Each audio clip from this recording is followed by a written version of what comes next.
If I give you R1,000,000 now, the first thing that you're going to do is going to tell me what your mindset is regarding money or your personality. I don't even know what happiness looks like because of my financial problems. As good as you are, your talent and your gift, you can be how good. If you do not understand the business side of what you're doing, you're going to fail.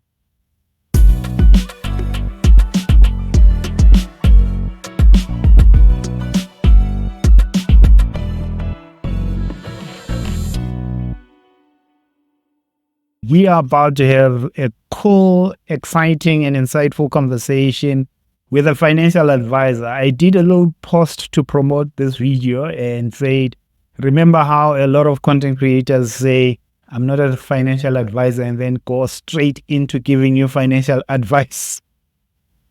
What we are about today is talking to financial advisors who don't have to keep giving that disclaimer.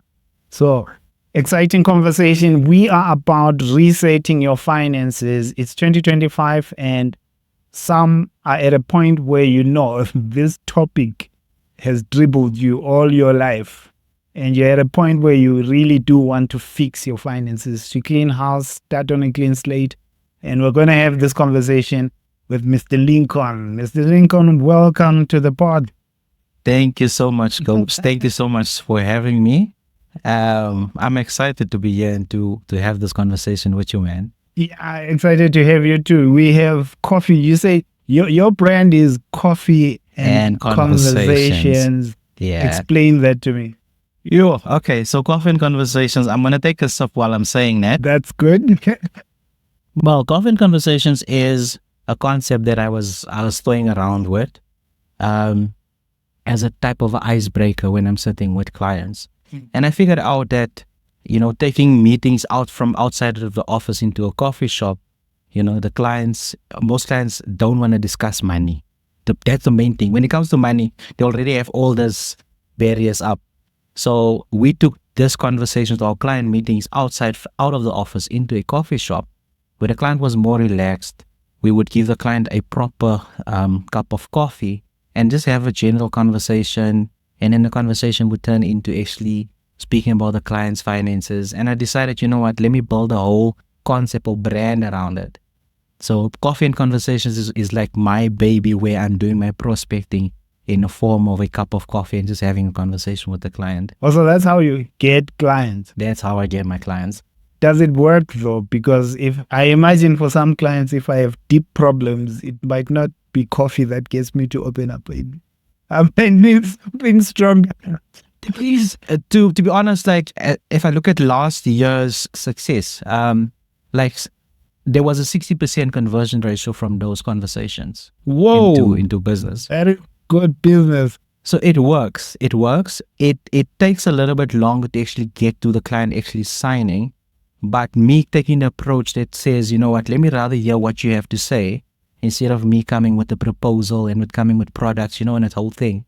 So let's first down and chat, and let's get to know you. Because if I get to know you, there's this term I also use, money personality. So when I get to know you, understand what you're thinking around money, what you're feeling around money. And there's no papers in front of us. There's just a good cup of coffee. So by doing things that way, I felt I actually experienced it's a better success ratio from just going to a client and pitching an idea that I need to manage your finances or something like that. Yeah. Okay, that's beautiful. I mentioned in the intro that you are a financial advisor. Maybe talk us through your brief background in financial advisory, how you got started. And the interesting thing with you though is you're also an artist. So in my mind, I'm trying to balance how do the two worlds merge, musician and financial advisor. Look, so starting with the financial advisor and me getting into the financial industry, I've been in it for a while, but I fell into it by chance. So it wasn't my plan that I'm going to be a financial planner and I'm going to build a business. So by chance, I fell into it about 18 years ago because I always had this big idea that I'm going to be this big artist. Yeah. As much as I'm now an artist, but I always had this big idea. And starting and growing in the financial industry in this space, there was always a disconnect between the two.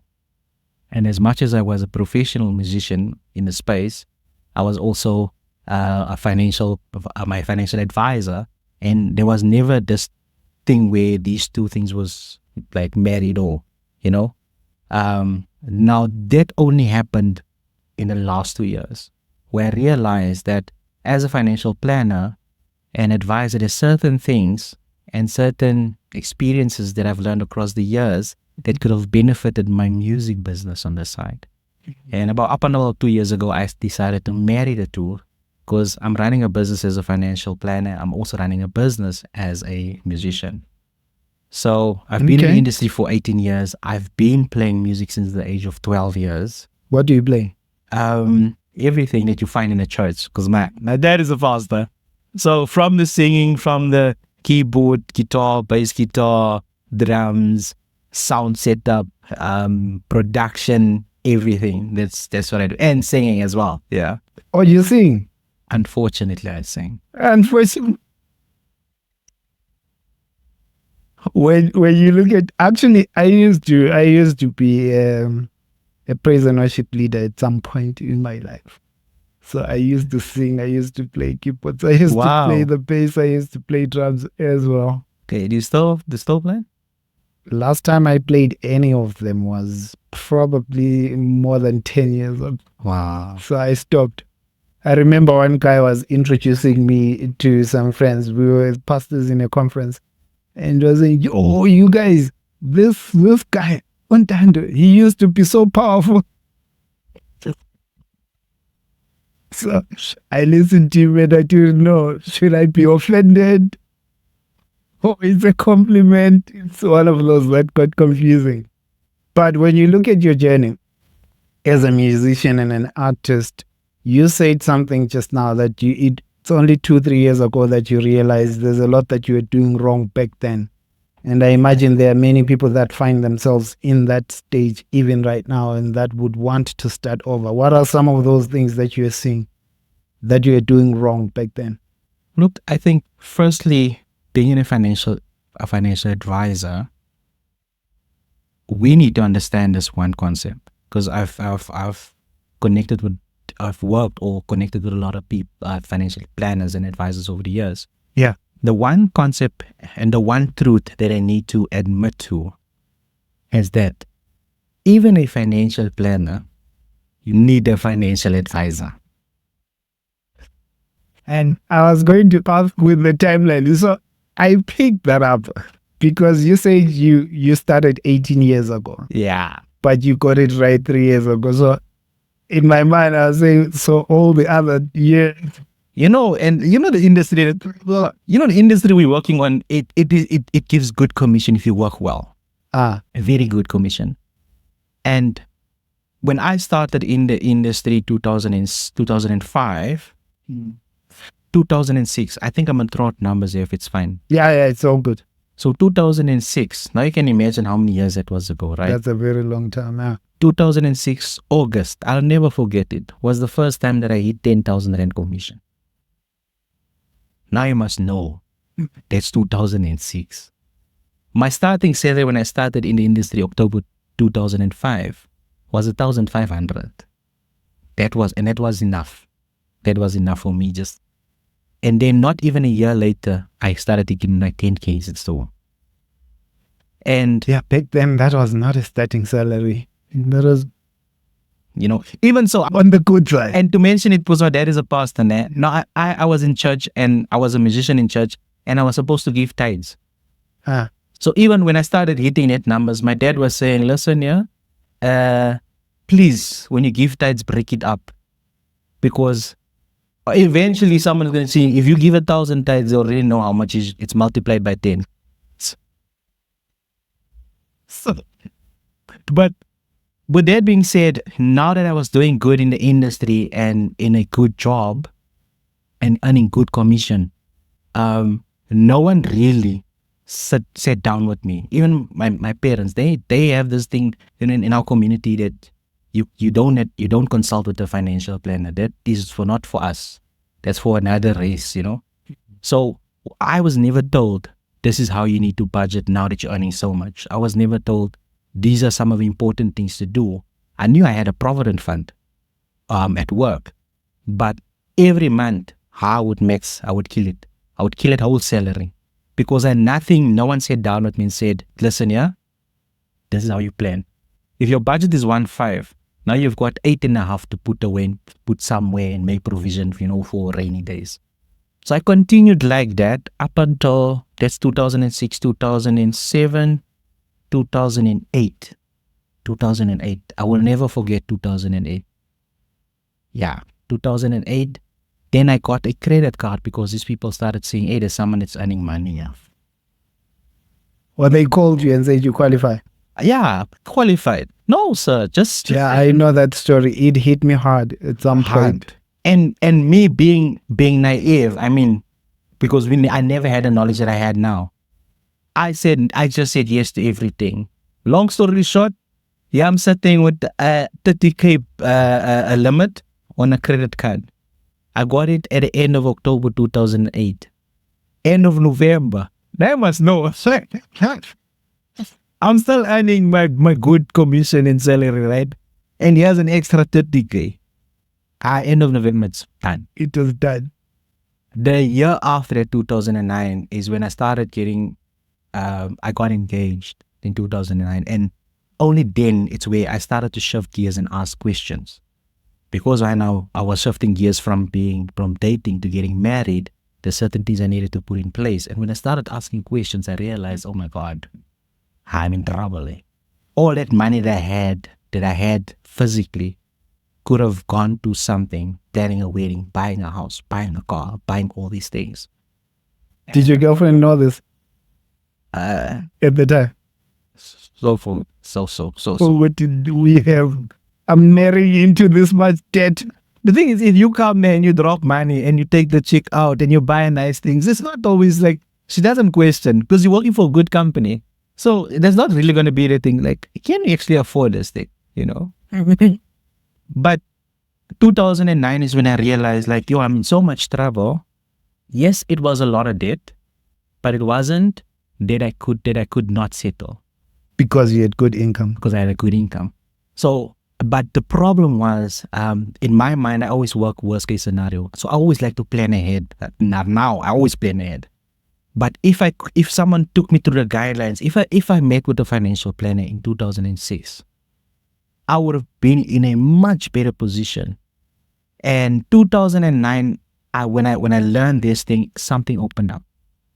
Because at the same time, I was looking to buy a car because I was earning well. My credit record looks good. I was paying my credit card, as much as I maxed it, I was paying it. And then I was actually approved. But I got out of a deal. Approved for a car. Ford Focus. ST, yeah, Ford Focus ST. Which year was it? 2009. Yeah, it was a thing then. It was a thing. At that thing, it would have, status. And then, I saw so many things happen in 2009 and 2010. And then, you know what changed my mind? I was sitting in a taxi, driving a taxi on my way to work. And we drove through Braamfontein or somewhere. And I saw a car that was being sold. And it had my salary as the price. I got to the office, I phoned us later, I said, please cancel, I'm not interested anymore. Because then I realized like, no. I can save and I can buy a car cash. And now they already worked out the terms. It's about 6 years, 72 months or something like that. So then I realized if I can save for 3 months, I've got my car cash. I don't owe no one nothing. So yeah, this was your first car? My first car. I bought it that way. In fact, I bought the car. I didn't even save for 3 months. So, my car, man. And this is from my mistakes that I've made. And I don't think it was mistakes where I was at fault. It's just I did not know. My favorite scripture in the Bible is people perish because of a lack of knowledge. So I did not know. But now that I knew, I bought my first car 2010. In less than a month, I paid it off. So I had cash. And there was a taxi strike. And I ended up walking far. And I was mad. I was angry. And the next day I went to work. I saw my friend's car. And I said, you know what? Let me buy this car. Second hand. He's like, no, it's not for sale. He didn't even give me the price. So what I did, I went on the system, and it was a Mazda Sting. I like that car. Maintenance, what, it's easy. Went on the system, looked at his banking details, transferred 15K into his account. With my reference, a guy comes to me, he's like, no. What is this for? I said, no, it's for the car, man. I'll give you the other half at the end of the month. So I said, no. I said, no, we'll talk at the end of the month. I gave him 3 days. You know, my financial planners and money. What's on is in the account. 3 days later, I get to work. Yeah, the guy throws the keys on my desk. I'm like, yeah, you spend that money, ne? Fine.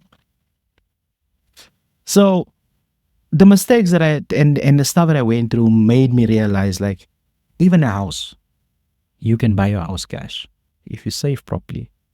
Anything in life, and 2010 was the year that I got married. Everything that I did in 2010 was cash. Furniture's cash, moved into our own place, car was bought cash. Everything was cash. It was like another gear that I actually went into. Obviously with marriage, I'm married now. But I shifted gears drastically, and it's because I realized the power of saving. The power of saving now, we always say eating potatoes now so that later we can enjoy some steak and what. Why are you so anti-debt? I'm not anti-debt. I am not anti-debt, but I just believe that our people go into debt for all the wrong reasons. Because most people, when they go into debt, the first thing is status. They don't think like, I need to build a life for myself. And what does building a life look like? Building a life look like I have a stable place, safe place where I can sleep, and I can at least do some renovations and plannings over the years and build towards something beautiful that I like. But the moment people go into debt, I started working now, I need to get the latest iPhone. I'm qualifying for a car. DSi GTI. And you go for the maximum. You go for the maximum. And the problem with the maximum is, and I try to sign NDAs with most of my clients because I don't want to disclose the stuff that we discuss. But when I look at clients' financials and I look at their budget and everything, you find out you buy a car of 10,000 Rand, but you're earning 20K a month. Then at 10,000 Rand, it's your installment, excluding your insurance. Then it's maintenance, then it's petrol, then it's all of the other things. And then it's also a lifestyle you need to maintain because of status. So I'm not anti-debt. I'm just saying, if you can, do it. Also, you're saying with purchases like a car and a home, there's cost payments that people don't think about. They don't think about it. And they get shocked. And then there's emergencies. You know, you have to have some sort of emergency fund for when anything can happen. Now, especially with the car that's been bought, now some of the guys cut corners. So all of the other extras, they don't add on. So now something happens down the line. Now you have to fork out. I don't want to say this guy. Okay. But I've got a friend. Okay, he won't mind. Full disclosure, he won't mind. I've got a friend there. He had to end up paying 80K for his car, even though he had a maintenance plan. But a maintenance plan wasn't sufficient enough because he didn't read his documentation. He just had a maintenance plan when he bought the car on finance. Wait, what was the 80K for? It's for the whole engine. So he had to overdo the whole engine, but a maintenance plan only covered 20K of it. So now this guy has been without the car for almost a year because he's trying to save up. He's probably going to get his car this month or next month. Then me, I tell him, bruh, you're paying probably 6K a month to walk because that's what you're doing. Yes, but so thing is, there's nothing wrong with that. Like even this year, last year, I finished off debt within 6 months. That would have taken me 2 years to pay off. The reason why I did a drastic change in my lifestyle and my budget, where we literally live like on the line, just there, was that 6 months or that debt freed up so much space where I could now buy another car. And now I'm paying off the car with ease. So I don't have a problem with that. But when you go into debt, you need to consult with a financial planner, with a financial advisor. People have this thing where I feel it's important when I have a toothache, I need to go to a dentist. When I need legal advice, it's important I need to go see an attorney. It's important I need to go see a pastor. All of those things are so important and the positions are regarded as high and esteemed as high, you know. But in actual fact, When you have problems at a bank, when you have problems with your salary, you have problems, your money doesn't last you the whole month, you don't go see a financial planner. So why are all these other guys and these other professions more important than the most important thing in your life that actually determines what happens this side? So that's part of also the conversation that I'm having when I'm having coffee and conversations, because everything costs money. So why, before you go see the bank to finance a house, to buy a car, why don't you rather just sit down with a financial planner? I'm now even, and because I'm in a religious space, I'm even working the financial advice into marriage counseling. Because now you've got, That's important, actually. very important. Because you know why it's important? Because someone would have told your girlfriend to say, check his debt state. No. It's that too. But I'm taking it from where I'm coming from. I'm going to be married now this year for 15 years. I come from this background. My wife comes from this background. So she comes from a background where it's important for you to create memories with family and to enjoy life. That doesn't necessarily have a limit to it. Me, I come from a background where I had to learn everything by myself, and now I am very the savvy type of guy. I just want to save. Yeah. So I'm not gonna spend unnecessary money. But and it's different personalities. So this personality is almost like I actually forgot my notes now. But yeah, our money personality is different. So when we need to do things, I know with the five personalities, there's the mindsets. I get the mindsets, but there's a saver and there's a spender, there's an investor, there's a risk taker. So you are more on the saver, she's on the spender and risk taker. It goes together, those two, the risk. But the important thing is, if someone set me down before I got married, I would have even conducted our finances different. Though that would have saved us so many fights. So now I'm even sitting down with those people and saying, listen here, before you get married, do you understand what's her spending habits? Or what does she think when money gets into account? Because that's very important. If I give you R1 million now, the first thing that you're going to do is going to tell me what your mindset is regarding money or your personality. So that's the type of things that I've learned over the years. And obviously, it's not just stuff that I've experienced with my clients, it's stuff that I've experienced in my own life.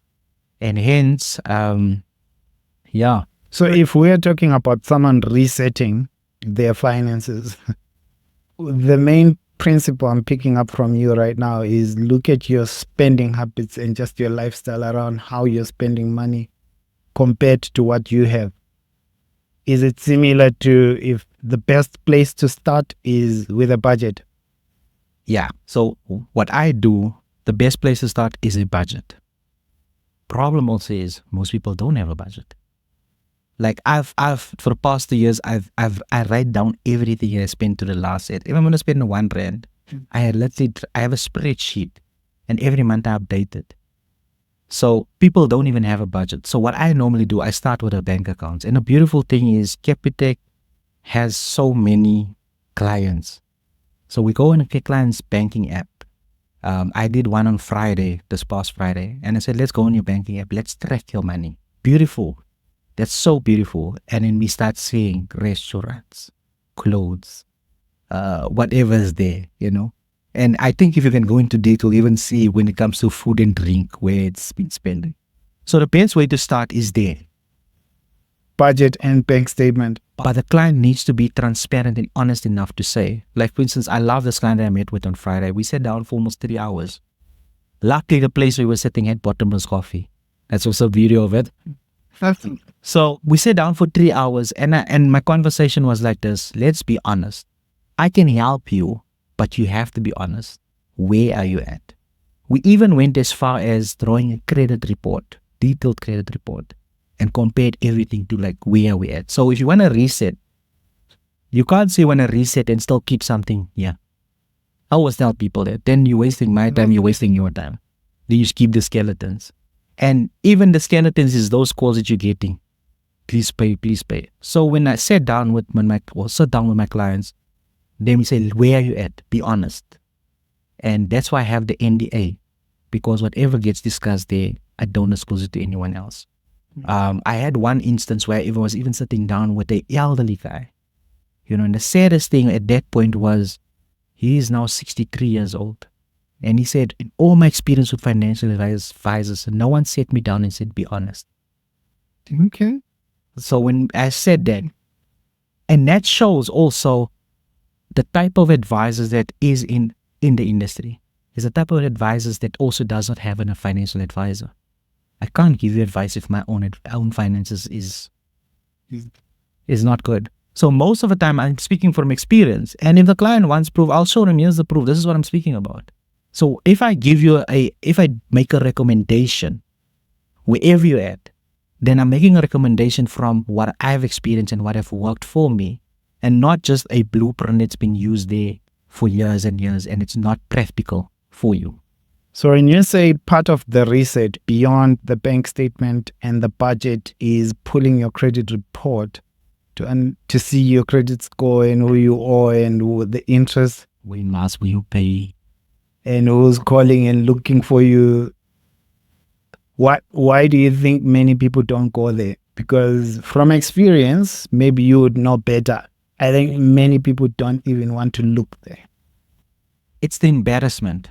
First of all, they think it's an embarrassment.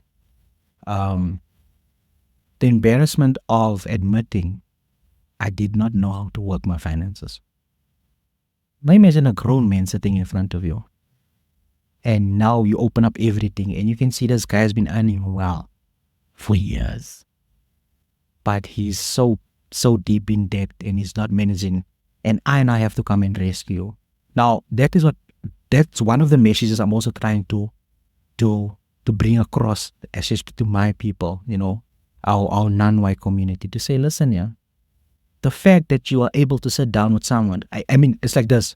So I said, let's look at it this way. I'm a doctor. You are sick. You're going to die if you don't tell me what is wrong. The only way I can help you is tell me what is wrong so I can give you a longer life. It's the same thing with a financial planner. So now people feel embarrassed like, hey, and they've seen it in the doctor's rooms also, even at the clinic. Because I used to go to public clinic also. You see that person is sitting there, shy, like, hey, is the people looking at me and what? It's that type of thing. So people feel embarrassed about the fact that now someone knows that they do not manage their finances well. And if that person is even married and has kids, now to have a full-on discussion, because that affects the whole family.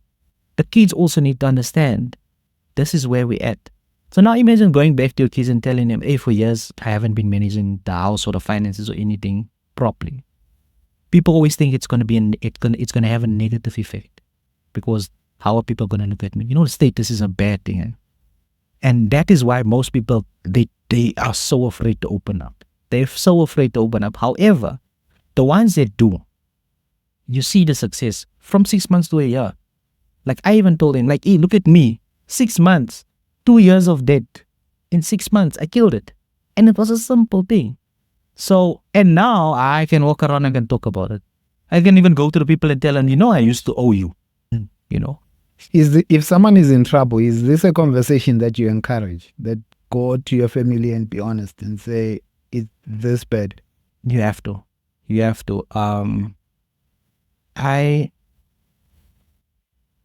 I have adopted someone to mentor me. They didn't know up until last year. It's a husband and a wife, and they got three sons. They're in business. And the one thing I'm like the elder son out there. But one thing that I've learned by engaging with these people is whenever there's a plan financially, they have the family meeting. Because they're raising boys to be men that's going to be married and fathers, they decided to take that route. So they have a family meeting and saying, listen here, this is our budget, this is your spending monies, this is the plan, this is how much it's going to cost us. Also, everyone understands when we're taking down allowances and making those shifts, why the family is moving in that direction. Everyone understands, and they're on the same page. That family is probably one of the most successful families in business that I know in PE. They've bought properties from like cash, debt free. Whoa. They've bought cars, and now the kids are adapting the same thing. Now it shows me like, hey, in my house, when I grew up in our house, my father's like, there's no money this month. You don't know why there's no money, but you see him going to work every day. We are eating every day. Like, so even my mother, she's like, and that's one of the also the things that allowed me to handle my marriage different. Because my mother, she must just be happy. If my dad leaves a 20 rand night, he must be happy. That 20 rands for bread or whatever. Then at the end of the year, it's Christmas. Now you need Christmas clothes. Like, hey, I need to work out my budget. That's the only time I saw him work out the budget with it, when he got his bonus. But that is what I grew up in. And now I've been exposed to this. And I'm going to tell you, I'm going to be honest with you. In business, they're the most successful. As a family unit, they're the most successful. And even though life has thrown some challenges, because it's not going to be easy, they've managed to navigate through those challenges seamlessly. It's like, what are these guys, what are they smoking, or what are they, But because they've adapted that, it changed everything the way how I see things. You have to involve your family, because now you're raising kids. You have extended family members. Everyone needs to see what you are doing. And when they ask questions, they can tell them, this is our model that we're following.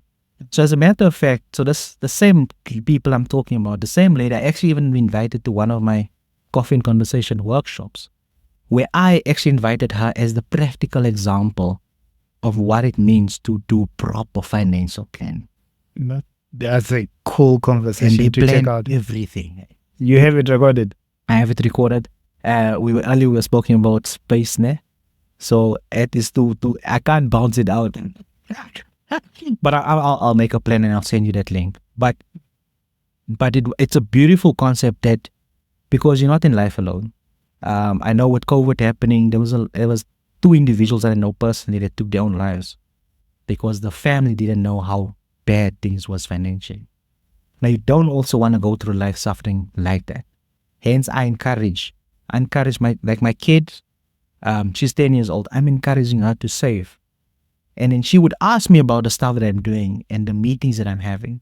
And then I'll explain to her, this is what we're doing. So it's a beautiful thing when a family works together to a common goal.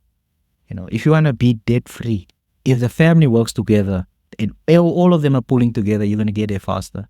But now, if you decide on your own, I want to be debt free by 2027, and your wife is you're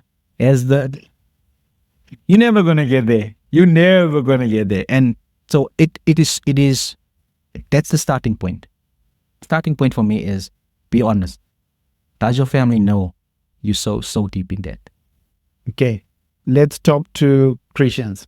Because one thing that surprised me was you grew up as a Christian in church and you're moving this conversation to church. What do you see as missing? Because it's surprising me when you're saying mom only did the budget once a year, but they had a financial advisor in the house.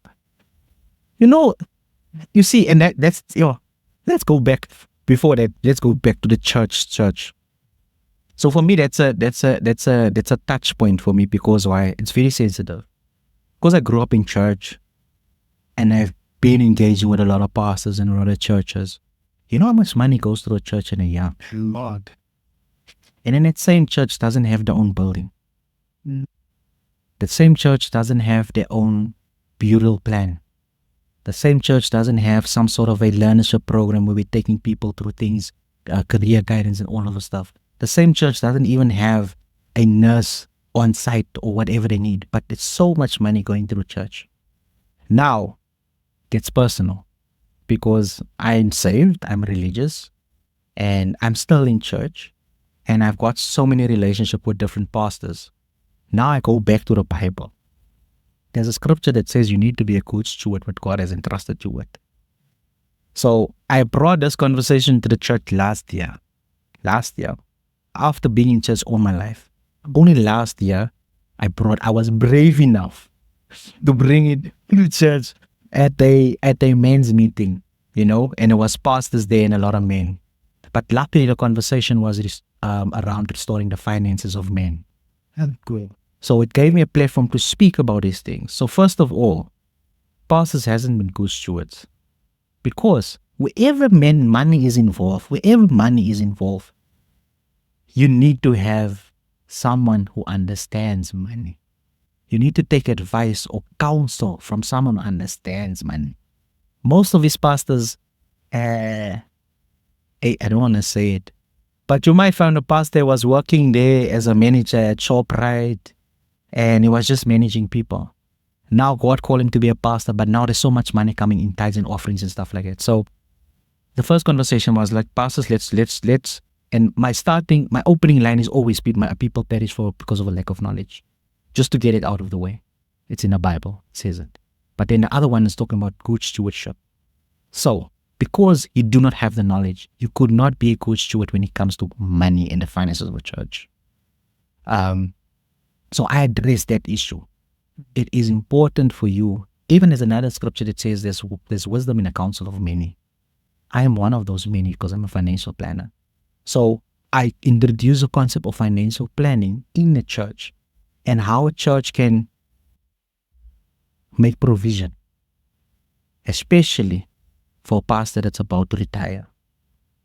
Because now I know pastors personally that can't retire, can't step down, can't put the success in place, because the only thing that he has is the church and is depending on the salary from the church. Then he dies behind the pulpit.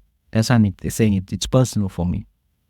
So only last year I was brave enough, after seeing these things happening, and mind you, coming back to my dad, I'll send my dad a message after and say I just mentioned this, because he was working at a time. He wasn't full-time pastor. I remember 1 month he took his salary and paid the rent of the church. So he's married, 4 kids. 1 month, I don't know what happened. People weren't giving, and the church was leasing a building. He took his whole salary and gave it to the church. Then we had to figure out. That's why this is so personal for you. That's why it's so personal. So, and I was probably, how old was I then? I think 13, 14. I said, this thing will never happen ever in my life. First things first, I will never be a pastor. As even God has called me, might have called me for something. I will never be a pastor until I get this thing right. So, and that's this thing, and I didn't know what it was back then, but it was this thing about financial planning. It ate me as a kid. It changed everything about me. Because how can I take my money or my family? How can I take food out of my kids' mouth and give it church? Where God didn't start a church, He started a family. The family structure is much more important than a church, because the family structure doesn't work, the church is not going to work out. Because the church consists of families. So in my mind, I was like, how did you budget? Where's all the other funds that was coming through every month? Where you were paying this property with, and you were buying things, you were buying TVs for the church and what. So what happened? So you didn't plan properly for a rainy day. And that is why this thing is so important. So this message, I think it's powerful for the leaders and really relevant. Are you taking it to other pastors? I am. So when this message came to me last year, I was sitting in church. I was helping a church or serving in a certain church. I was playing keys there. And then when the pastor was preaching, this thing dropped. Now, also being in church and religious, to understand it, if God says do something and you do not do it, look at Jonah, you will get swallowed. Right? So I'm sitting and I was convicted. So convicted that, I think the Holy Spirit said, you know what, you're sitting with this knowledge and you're sitting with the solution and you're not doing anything about it. Then I was like, yeah, what is this now? I'm speaking battling what it was. What knowledge? What solution? It's like, no, the solution of financial freedom. Not just in your community, but in churches, in the body of Christ. Because you can see how they're struggling to manage funds. But you're sitting here and you're hiding behind the keyboard, because it's very easy for you to hide behind the keyboard and run away from your calling because people don't know what your true calling. Now they sing you in church. No, bless you, my brother. I said, it's easy. And that thing we were speaking about earlier, you can play in your sleep. Someone can wake you up. Any song they can give you, you can play it. You can break it down, whatever. That is not your calling. I ended up in that service and I sent a message and I said, Pastor, I'm sorry, I'm stepping down from church. And ever since then, I've been engaging with different pastors in PE, especially pastors in my community. And I've been speaking to them. I've even invited a few to my coffee and conversations meetings. And we're trying to work out solutions around how we can help the church and also how we can help the people. Because, the people in the church are giving tithes. And the message around tithes is give your tithe so that the rest can be blessed. So if I've honored God with my tithe, how come the rest of my salary doesn't last until the end of the month? That's another teaching also. Because they haven't been done.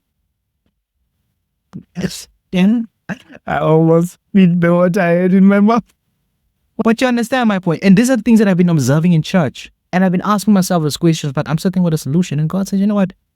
When someone new comes into the church, when you're teaching about tithes and offering, teach them also about budgeting. Because it doesn't mean that I've given my part that I'm supposed to give, that I have to neglect the rest. And that also comes down to being a good steward, what God has entrusted you with. He's given us so much money, yet we don't use it the way it's supposed to be used. And so last year I started engaging with a lot of pastors, and even there's a lot of pastors on call that I have that I can go speak in, and we try to find solutions, because if we start in church, it can spread out to the community, because in church there's members and they also in touch with others, and it's a big task. I'm not gonna lie, there's a lot of stuff that they need to unlearn. They need to unlearn the fact that there's one church that I know of that has an accountant employed. The pastor cannot just touch money. He has to go to the accountant and say, is there money for this? Then the accountant looks at said, no, I'm sorry. Imagine you being the set man and you taking advice from the accountant, and he says, no, you can't spend money this month. You want to buy a new system? No, let's save another 3 months. However, the pastor's mature enough to understand that that is not my domain. That's the thing. Pastors needs to understand, I've got a calling to lead people. My domain is not being a musician. A lot of pastors don't know how to play music. A lot of pastors don't know how to give financial advice. A lot of pastors, unless they have a history and a background in it, don't know how to give legal advice. The best he can do is depend on guidance from God. So there is churches that is doing well, that he's employed these people, professionals. And when you look at their ministry and their community and ecosystem that they've built as a ministry compared to the others that don't have it in place, it's night and day. Night and day difference. These guys are growing. They have everyday programs running. They've got learnership programs running. They've got mobile clinics running. They've got feeding schemes running. They got everything running, and the church is growing, and you can see it from the cosmetics of the church. You're making me feel good about my church. You have it in place. And it's important, but look at how easy it is and the burden it takes off from the pastors, because now he can focus on the message God has given him. And amen, this thing is, I get very passionate about this thing there. But now the pastor can't give the message because he has to worry about this funding, this financing. No. So it's an important thing that there's a lot that needs to be unlearned, but it's also a good platform that Coffee and Conversations has created to open up these conversations and to actually speak about it. Love it, man. Someone will hear this and want to check out the Coffee and Conversations, so don't forget that link. I'm curious, the last 2 questions I have when it comes to the reset. One thing you seem to be doing quite well is paying off debt, and paying off debt quickly. What's the blueprint there if you were to give someone who wants to follow and say, I want to be you? Because what I've seen on social media sometimes is there's people that talk about how quickly they pay off debt, but don't include how much they're making that's making them able to pay it off that quickly. For example, you may be earning 10,000 rand and I'm earning 100,000. And I tell you that I bought the car, 300,000 worth car cash in 3 months, but ignore to tell you that I earn 100,000. That's the thing. You listening to the message, it gets discouraging because to you, you know that 3 months is impossible to pay off 300,000, no matter how well you master saving. So I want to try and balance it to someone who's listening to you and wants to adopt that culture to say, I also want to pay off debt quickly. What's the blueprint? I don't think there's a blueprint to it.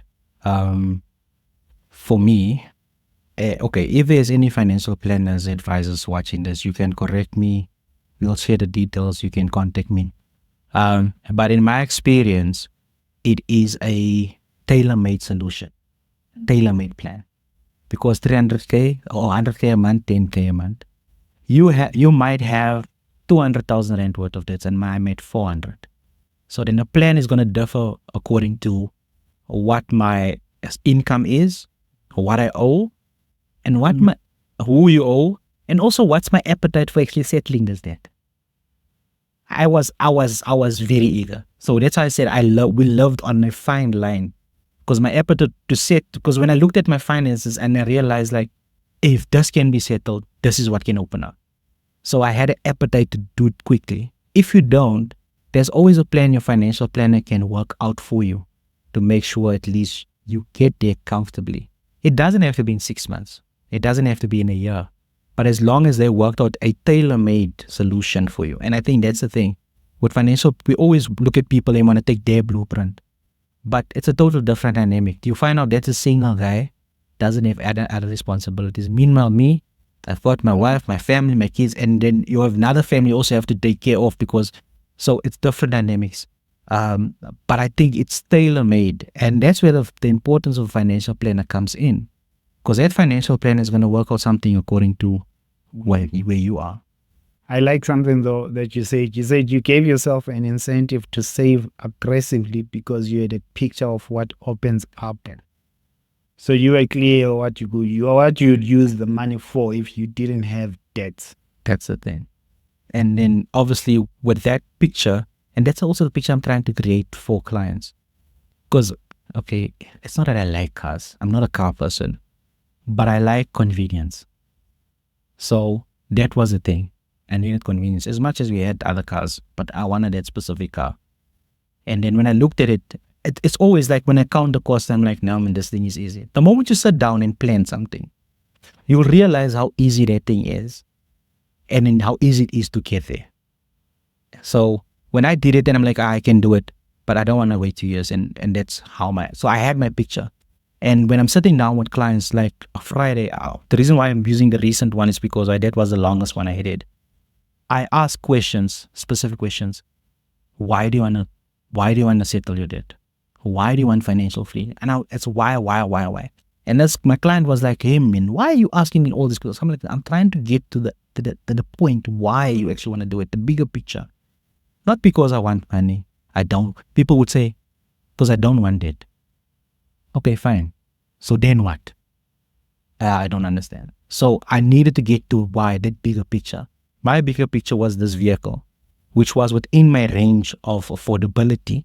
But even if I paid it, even if there was an emergency that happened in a month or happens in a month, I would still be able to handle it because it opened up, my planning opened up all those things. I could have actually gone to the dealer and bought a brand new car. I could have, because the money is there. But my picture was very different according to what my profile looks like. Let's say profile. So I always try to get down to the picture or the bigger picture, the reason why. Why though? Why? Now, to be honest, some people also don't know why. And for someone who doesn't know why, do you help them in the conversation? I try to help them, but I'm only helping from my perspective. And I might get a little backlash for this. But it's very difficult to help someone based on what I see. And they don't get the picture. Because you know what's going to happen down the line? Because my journey with clients is not just a short journey. It's for life. So down the line, that guy's going to realize like, but this is not my plan. And then what's going to happen? He's going to fall back into his old habits. So I spend extensive time to really get from the client, why do you want this? If you don't know why, then I can't assist you. Now another guy was like, no, I'll assist you. Don't worry. Because obviously I'm going to write up investment. I'm going to give you this. I'm going to give you that. It's commission in my pocket. But from my side is like, no, yes, the commission will be good, but let's figure out. So that when we look back 10 years from now, then we can say, nah, you know what? Did you achieve this big why that you set for yourself? You mentioned something, and that's my last question to you. You said even if people do a reset, one of the things that you've seen is if they don't understand their why, they fall back into their old habits and get back into the problems they're in, even after they've fixed that. Even after they fixed it. Yeah, I've seen it happen. Now I've seen it happen. There was someone that the Eastern Cape is very they look at it as a poor city. So there's a lot of debt in Eastern Cape. And I helped someone develop a plan to pay off her debt. Right? But that required for someone to have control over the lady's income, one of her kids, because the lady didn't know how to. So she would spend and spend and spend and borrow and borrow and borrow and borrow, and then when you get your salary, you literally don't have anything, and you borrow and you borrow and you borrow. So that went on for 5 years. So imagine for 5 years, you live off of that. You don't see your pay slip, you don't see your salary, nothing. So we came up with a plan, and this one was a bit, because it was not a client, it's someone we know personally, we actually put in money to help settle that debt, because they wouldn't have made it. It was that bad. It was that bad. But the agreement was, cool, now that we've cleared it, my concern was, you need to live properly, happily. You need to be able to buy you certain things. Because you're in your age already, you need to be able to go on holiday at least. And this is going to help. Here's the plan. But every day, we're going to make sure you have money in your pocket. But this is the rules. So your daughter is going to control the funds. And she will make sure you are sorted. That thing happened for a month and a half. Then I got the call. And this guy's like, hey, this thing's not going to work. This is too much control. I said, how is having money in your pocket every day too much control? So like, I don't get it. You've got something to eat. You've got the house is sorted. You've got spending money. You've got whatever you have every day without fail. As long as that agreement is in place. And you come back and you say it's too much. So even that situation, I don't think we handled it properly, because we just went in and said, let's settle your debt and let's work out a plan so that you can be okay. We never sat down with a person and said, okay, so what do you actually want? And you never did any mindset change work? Nothing. The mindset was the same. That's why the person felt like you're controlling. And that's how you then see people slipping back into their old. A month after that. Didn't take long. It didn't take long. So that was one of the, hey man, life teaches you stuff. And I take that as a chapter from my journey to always look at and implement things. It's very difficult. People understand, people need a doctor. The doctor's not going to force his treatment on you. You need to take it. You need to take it. And if you want to get well, now, the do not resuscitate. I feel that way when clients say, nah, I don't know what I want. I don't know. I've been working for 10 years. I don't know what I want. To me, it's like a do not resuscitate thingy to the signing. Because how am I going to help you? So you're drowning in debt. So even when you're drowning in debt and having financial issues, you must have some sort of dream or picture in what it looks like to not be in debt, or just a dream. And in certain days, I found it difficult because most people don't even have that. When I'm sitting now, it's so difficult. Like the one session, I'm going to mention it, and that's why it's so personal to us. You have to Have a certain heart for what you're doing in this profession. Because the one I was in tears. One meeting I was in tears.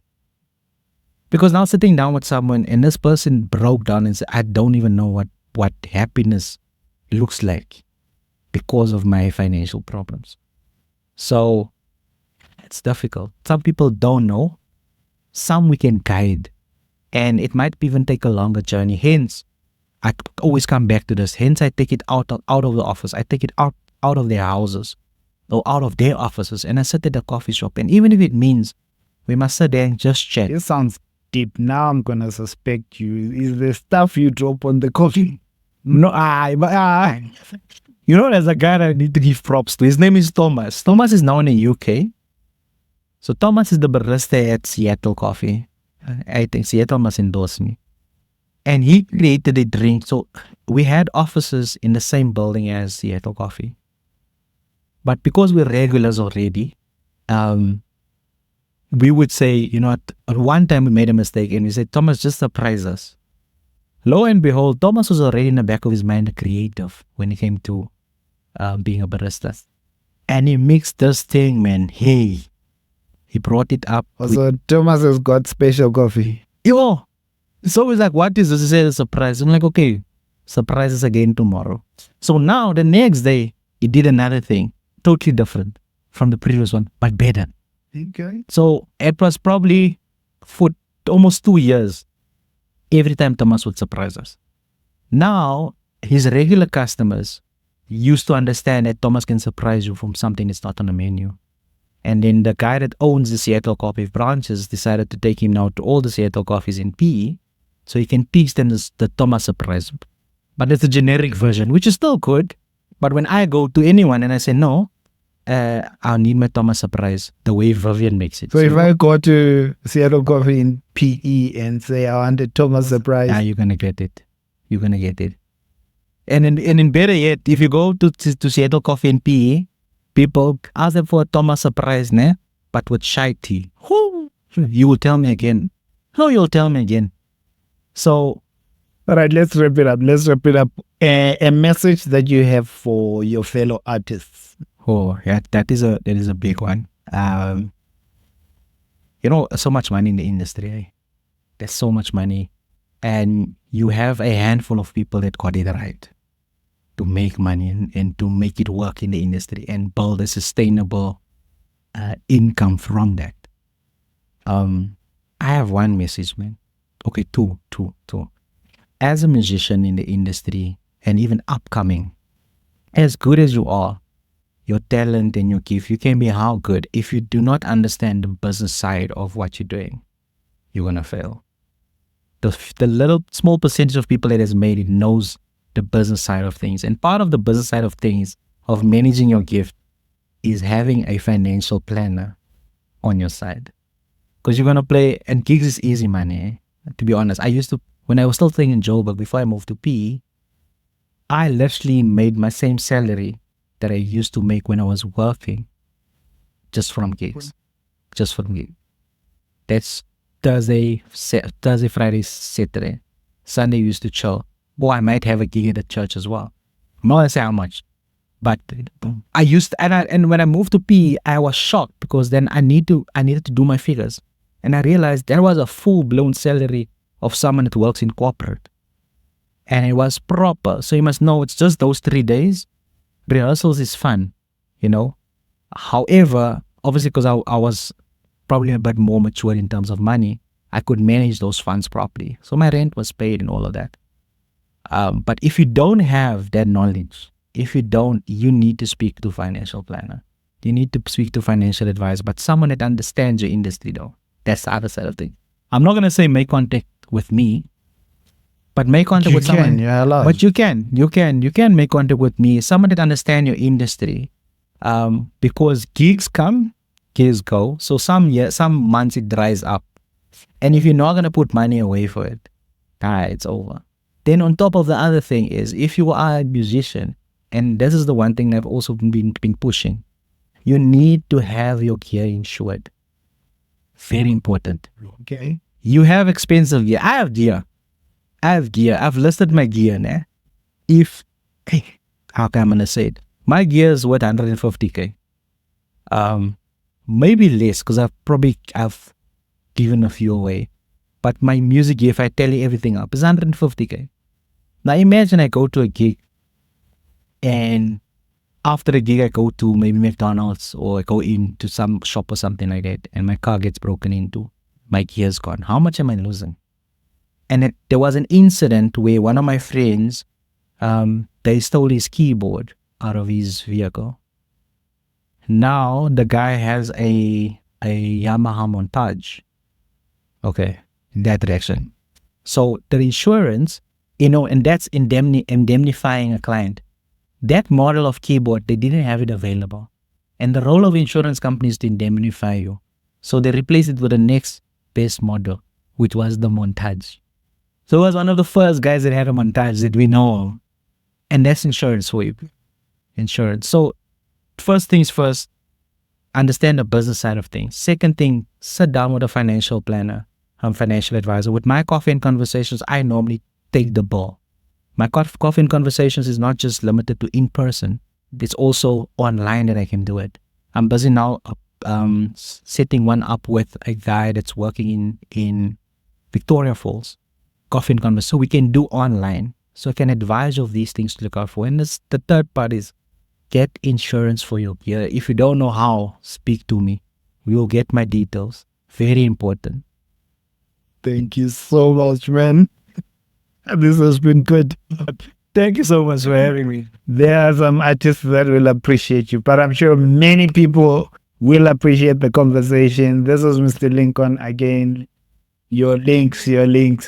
I always talk about the links, and sometimes guests forget to give me the links. The podcast goes live without the link, and I get comments. Wait, this. I will give you all the links. I will give you all the links that's there. Whether it's YouTube, TikTok, LinkedIn. Yeah, I'll give you all of them. But well, I'll show you a trick where you give one link that is all of them. Okay, I see. No, I see. Yeah, we still getting that, to what the young folks are doing. Thank you for joining us for this conversation. I know it's been very insightful. And on our side as the team, I promise you financial advisors, Mr. Lincoln is one of so many to come. How many I will bring? Sleep promised me we're going to do 5. Yeah, 5. 5. So we have more financial advisors coming, more powerhouses, conversations like this. Look out for them. We want everyone to reset, clean up their finances, and just do well. Make 2025 the year you figure it out, clean up your finances, and you start doing well. See you on the next episode. Thank you.